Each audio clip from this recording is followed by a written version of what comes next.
अवधूत चिंतन श्री गुरुदेव दत्त. श्री स्वामी समर्थ सगळ्यांना.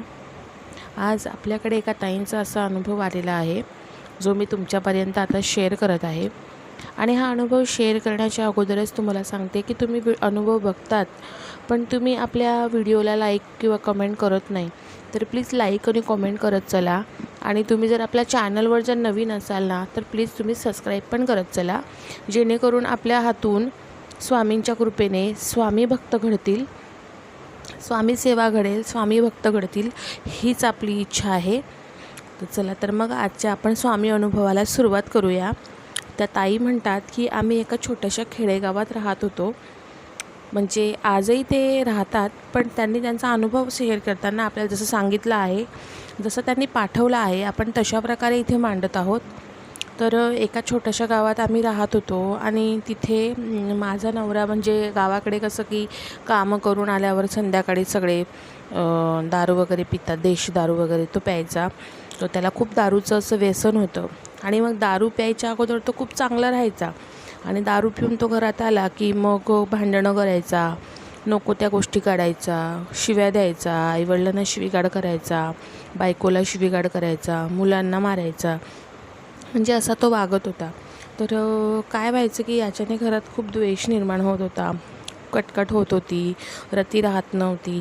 मग एक दिवस असंच जसं की आता आपण गावाकडे कसं की कामं वगैरे झाले की सगळ्या बायका दुपारी बसतात, तेव्हा असंच एकमेकाला सांगत असताना एका बाईने असं सांगितलं, जी तिच्या वाड्यातलीच होती, आणि तिने सांगितलं की तुमच्यासोबत जर एवढं मोठं घडत आहे तर तुम्ही स्वामी महाराजांची सेवा का नाही करत. श्री स्वामी समर्थाचं तिला माहिती होतं, पण ती कधीच सेवा करत नव्हती.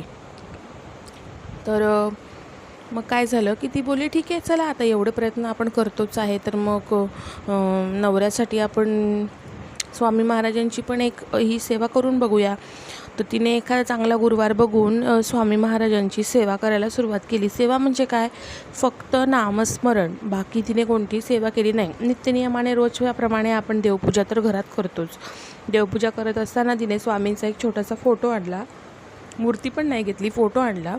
रोज देवपूजा करताना फोटोची ती पूजा करायची, दीपदान दाखवायची, दिवा लावायची आणि काही नाही, माळ घेऊन फक्त 108 वेळा ती श्री स्वामी समर्थ म्हणायची.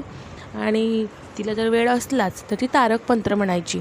आता तारक मंत्र जर तुम्हाला माहिती असेल तर ठीक आहे, आणि नसेल माहिती तर मग कॉमेंटमध्ये मला तुम्ही मेसेज करा, मी तुम्हाला तारक मंत्रही कसा बोलायचा, कशा प्रकारे बोलायचा, ज्याने आपल्याला स्वामींची कृपा आपल्यावर होईल, हेही मी तुम्हाला कॉमेंटमध्ये पाठवेल.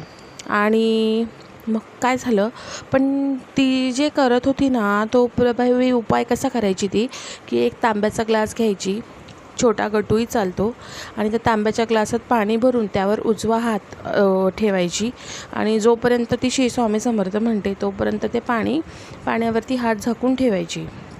जसं तिला स्वामी केंद्रात सांगितलं होतं किंवा त्या बाजूच्या ताईंनी तसं सांगितलं होतं, त्याचप्रमाणे ती सेवा करत होती. तर श्री स्वामी समर्थ, श्री स्वामी समर्थ, श्री स्वामी समर्थ असं ती मंत्र 108 वेळा बोलायची. आणि ते प्रभावित झालेलं जे पाणी होतं ती तिचा नवरा जेव्हा संध्याकाळी कामावरून घरी यायचा तेव्हा ती ते पाणी त्याला प्यायला द्यायची. असं तिने 1 महिना केलं, 2 महिना केलं, पण नवऱ्याची दारू काही सुटतच नव्हती.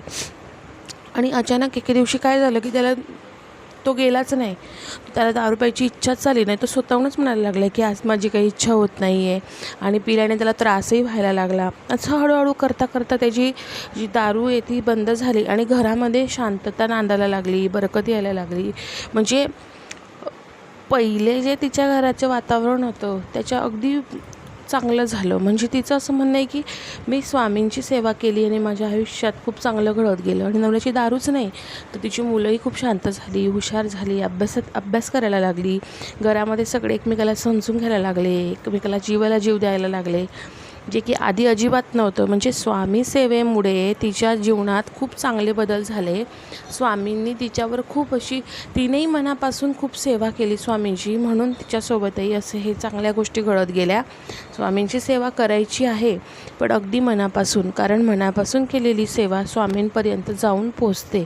आणि शेवटी एकच सांगेल की माझा फक्त एकच हेतू आहे की आपले स्वामी महाराज खूप दयाळू आहेत आणि माझं एकच कार्य आहे की स्वामींचं माझं एकच तत्त्व आहे की माझ्या हातून स्वामी सेवा घडावी. व्हिडिओ आवडला असेल तर चॅनलला सबस्क्राईब